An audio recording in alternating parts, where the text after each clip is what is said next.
Mga ka-TH, meron tayong isang napakainit at napaka-misteryosong tanong dito na iniwan ng ating ka-TH sa comment section.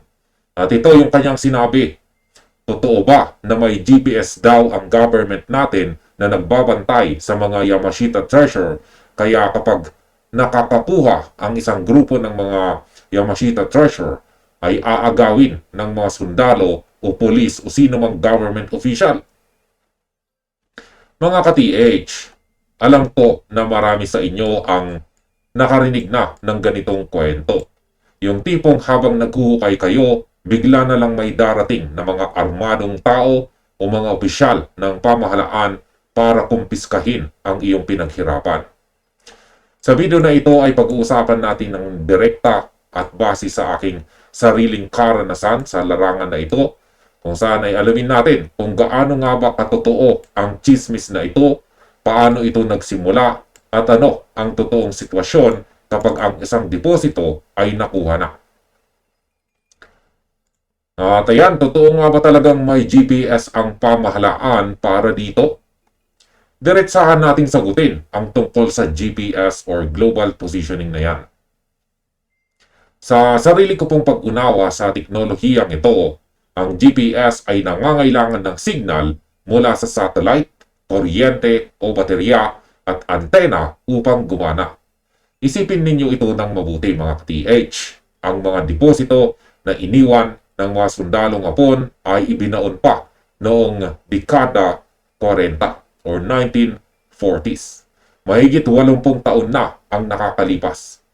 Noong panahong iyon, wala pang modernong GPS tracking chips na pwedeng mabuhay ng dekada sa ilalim ng lupa nang walang palitang baterya. Kaya kung may nagsasabi sa inyo na nakatunog ang gobyerno dahil sa GPS na nakabaon sa mismong kahon, malaking kwentong barbero yan.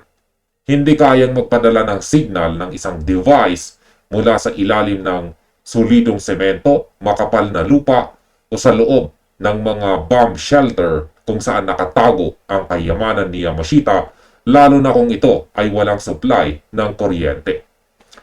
Ngunit bakit nga ba may mga pagkakataon na kapag may nakahukay, biglang may sumusulpot ng mga pulis, sundalo o mga lokal na opisyal? Dito tayo sa totoong dahilan at hindi sa kung anong pantasya.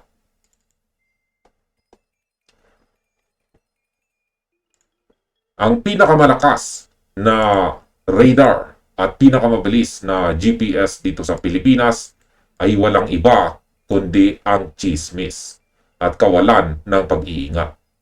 Maraming operasyon ng mga ka-TH natin ang nabibigo dahil sa ingay. Kapag ang isang grupo ay nag-umpisa ng maghukay, kahit gaano pa kalalim, kahit gaano pa kalihim ang inyong plano, unti-unting nakakahalata ang mga kapitbahay. Isipin mo gabi-gabi, may naririnig na bagsak ng pala. May mga estrangherong pabalik-balik o kaya naman ay biglang may nag-iinuman at nagmamayabang na malapit na silang tumama. Ang mga nakakakita rito ang nagsisilbing mata at tenga ng mga otoridad. Kapag may nakatunog na may potensyal na deposito sa isang lugar, mabilis na kumakalat ang balita hanggang sa makarating ito sa mga lokal na opisyal o mga law enforcers. Kaya hindi kayo natuntun dahil sa satellite sa kawalan. Natuntun kayo dahil sa ingay ng operasyon o dahil may isang membro o kasosyo na hindi nakatiis at nagkwento sa iba. Ngayon, bakit nga ba inaagaw o pinapahinto ng mga otoridad ang paghukay? Dito naman tayo sa issue ng pang-aagaw. Sa sarili ko pong karanasan, kapag ang mga sundalong Hapon ay nagbaon ng mga deposito, hindi nila ito pag-aari, kundi mga nakumpiskang ari-arian noong panahon ng digmaan. Dahil dito, ang pamahalaan ay may legal na basihan sa ilalim ng batas na i-regulate ang anumang nakatagong yaman na nahuhukay sa loob ng teritoryo ng ating bansa. Kapag may responding police o sundalo, kadalasan ay ang dahilan ay sa mga sumusunod na dahilan. Una, walang permit. Ang paghuhukay ng kayamanan ni Yamashita ay nangangailangan ng legal na permit mula sa National Museum o sa Department of Environment and Natural Resources or DENR. Kapag walang hawak na papel, otomatikong illegal na operasyon yan. Kaya may karapatan ang mga otoridad na itigil ito. Ang isa pang dahilan ay ang interes ng mga makapangyarihan.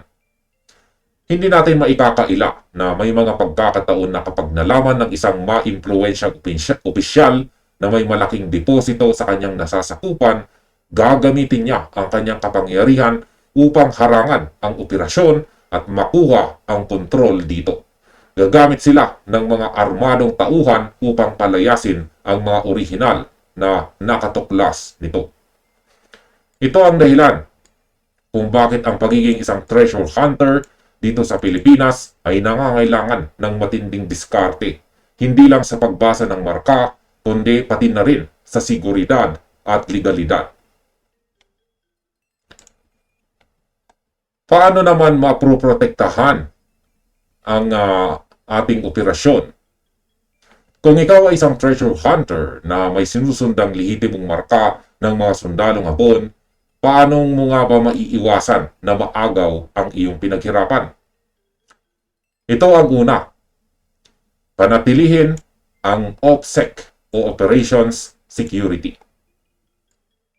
Ang pinakamagandang operasyon ay yung walang nakakaalam, kundi ang taong mismong nasa loob ng hukayan. Iwasang mag-post sa social media.